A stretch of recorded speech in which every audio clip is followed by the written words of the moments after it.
Well, I got it up in the air. I wanted to have a better look from up under here to see what I'm working with.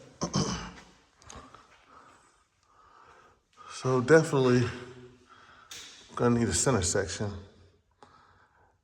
and definitely some smaller axles. Some bigger axles, excuse me. And to get the tire up under here, I'm gonna have to have this shortened at least 5 or 6 inches to here on both sides. So that way I can get that tire tucked up under here nicely. But I think that's gonna work. That was definitely a concern. But everything under here looks really good. It's just untouched. Well, then some motor mounts.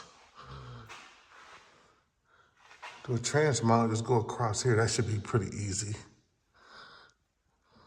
Yeah.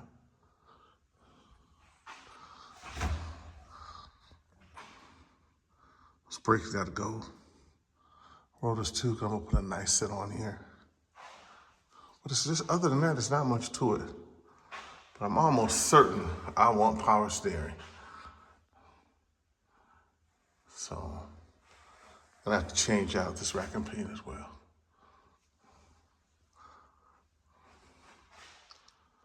So that's today's update on here. Look from the bottom. You guys can see all that, but definitely got a work cut out for us. See you on the next one.